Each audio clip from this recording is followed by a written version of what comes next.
OK, but we'll move on to a story which is making... it seems to be gaining traction, particularly amongst the press, but in an interesting way, because clearly the Daily Mail, who have very good royal sources, are leading on this today.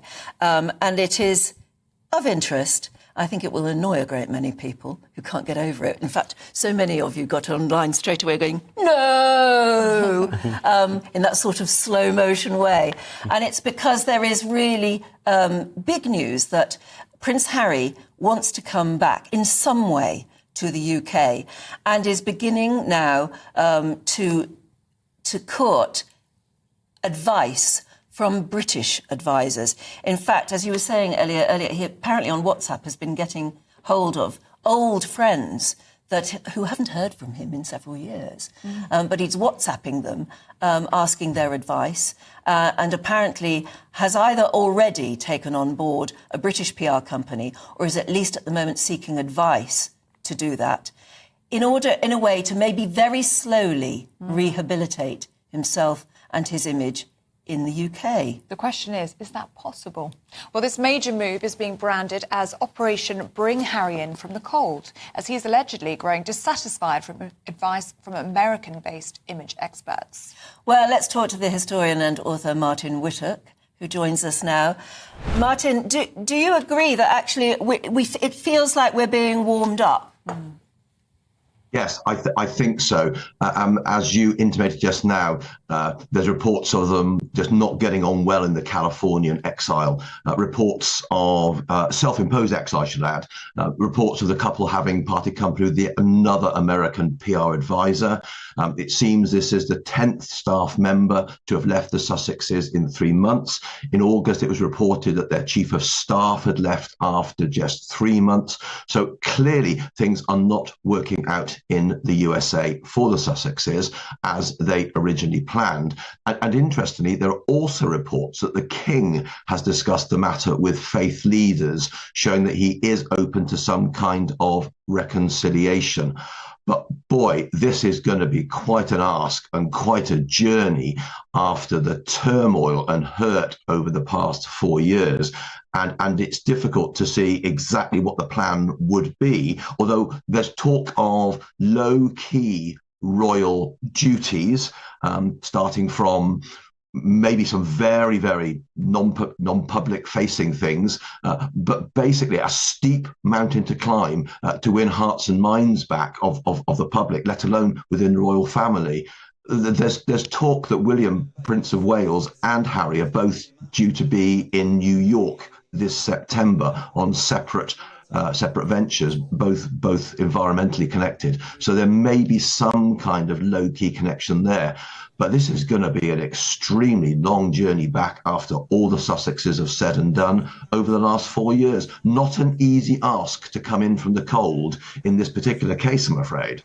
Is reconciliation possible, do you think, Martin, not only with his father, not only with his brother, but also with the British public? Because looking at our views today, lots of people emailing in just saying it's too little too late. He's made his bed now and he's got to lie in it.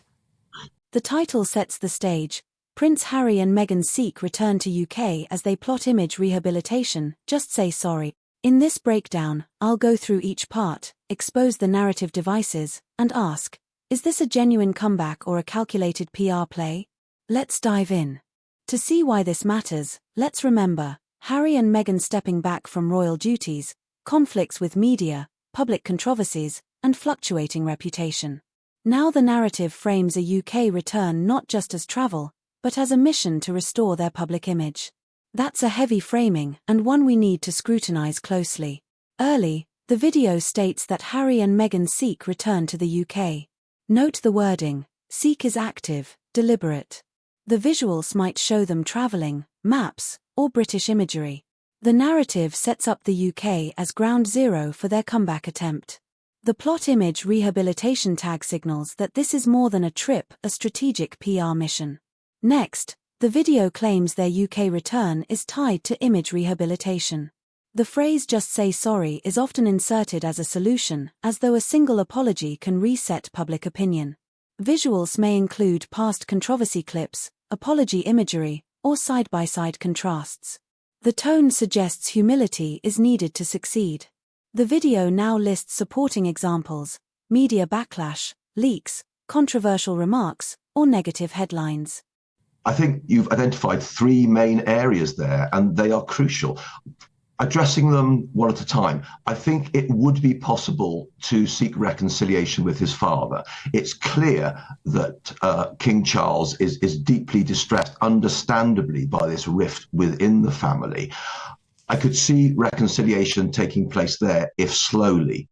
It's harder to envisage it happening with William, Prince of Wales. Obviously, I mustn't speak for him, because the wounds there have gone very, very deep, and the kind of things that Harry has claimed there will clearly have wounded his brother greatly.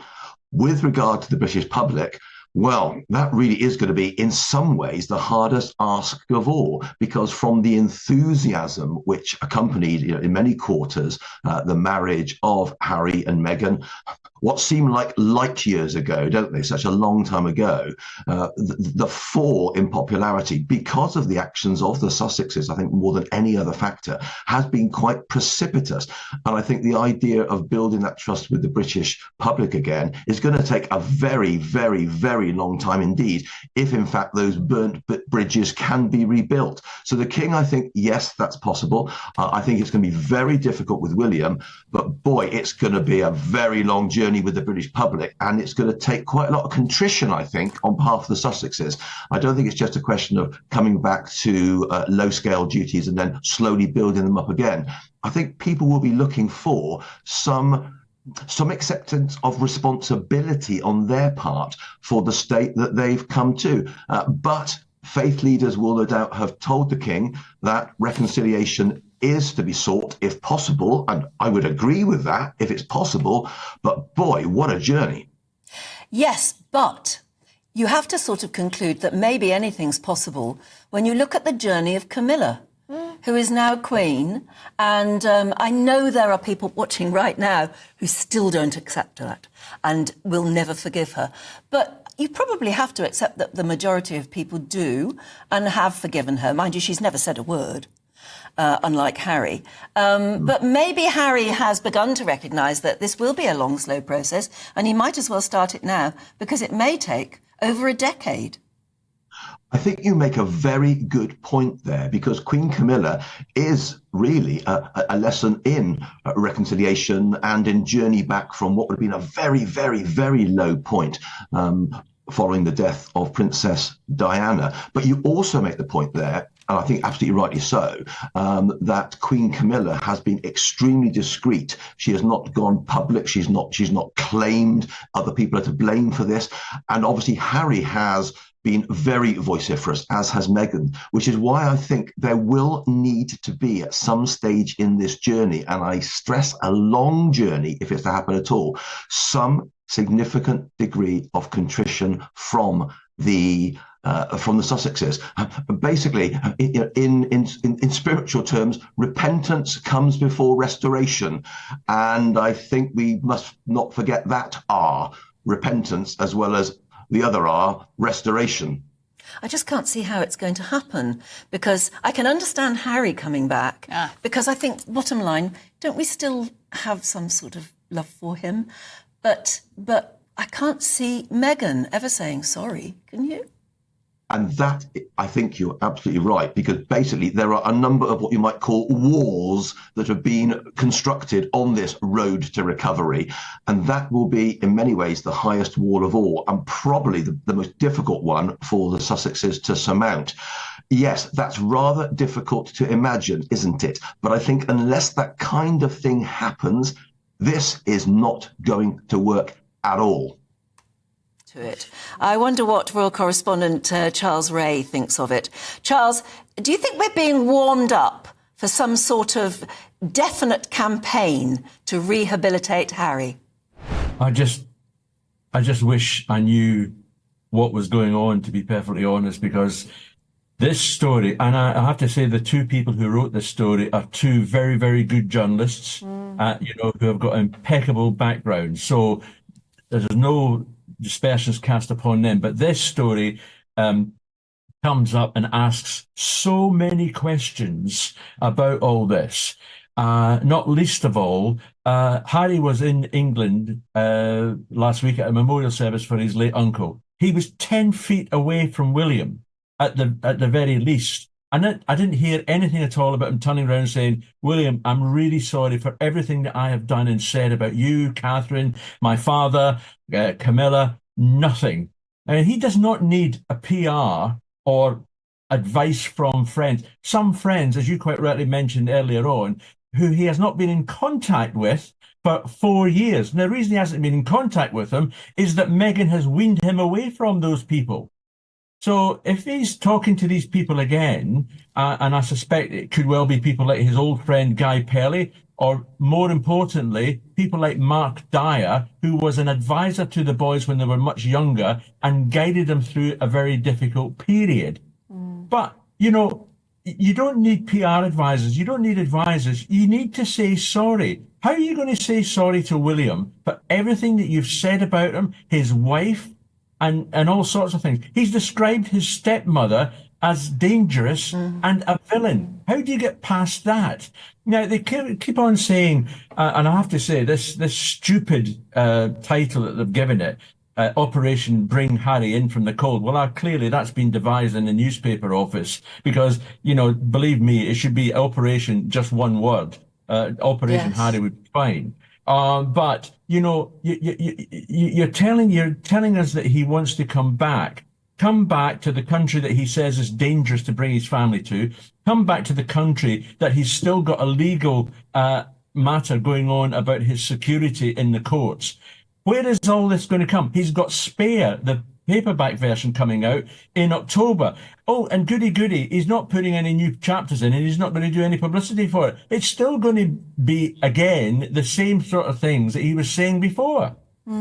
Charles, how likely do you think it is that Harry is willing to say sorry? Because we're talking about reconciliation, but as you say, the relationship with his father, the relationship with his brother, the relationship with the great British public is going to rely, isn't it, on some sort of remorse from... These are used as ammunition to show the necessity of apology and reentry.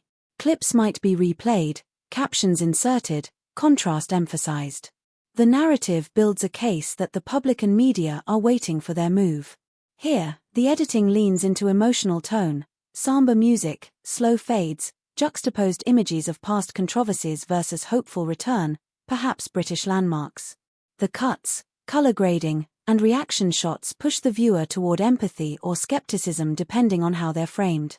In conclusion, the video closes by affirming, Harry and Meghan are pushing for a UK return as part of their image redemption arc, that their path forward is tied to apology and reacceptance.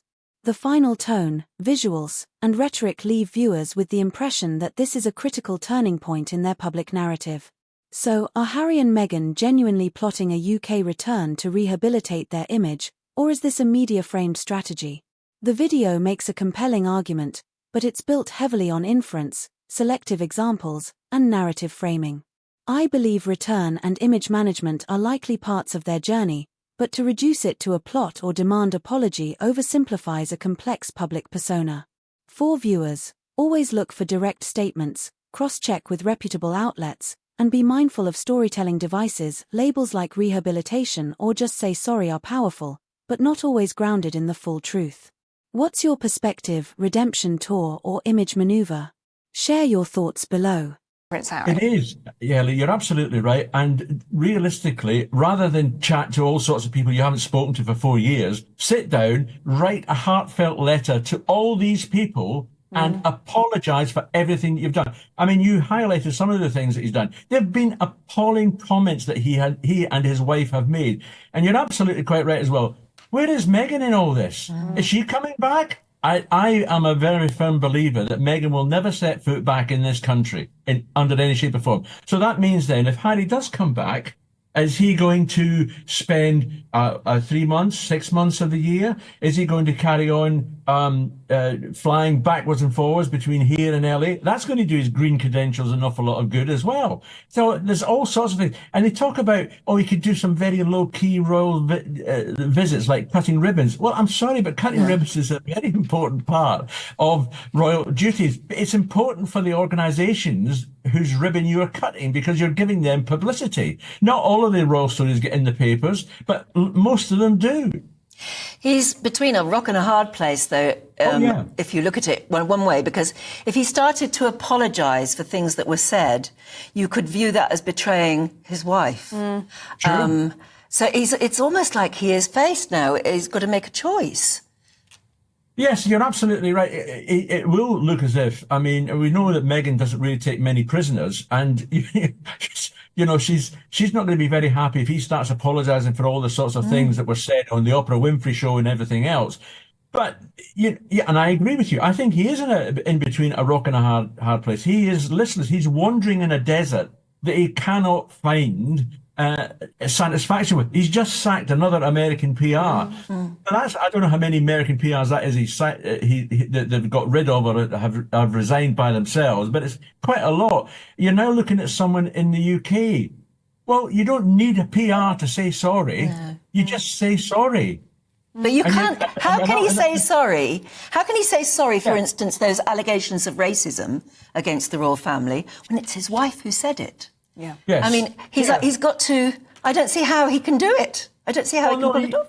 You can do it. And the big thorn of all this is, William, how can you possibly repair that sort of damage that you've got? And as I say, he was in England last week. We never saw anything at all about any closeness or a handshake or even a nod in each other's direction. That's how frozen it all is. And it's not going to get any better. Best of luck to the Mail in pushes. And I have no doubt at all that they have spoken to people who would like to see Harry back in the royal fold. I'm convinced there's a lot of people who would want him back, not least of all the Spencer side of the family. They want Harry back again. They want him talking to William. They want him talking to his father. I understand all that. But whoever's going to do that job, it's almost a mission impossible. Oh. Okay. Charles Ray, good to see you this morning. Thank you very much for your thoughts. Yeah, it's very interesting that about the Spencer family too, because it is said that when he came back for that funeral, that it was very much a Spencer funeral because it was Lord Fellows who was married to Jane, one of Princess Diana's older sisters.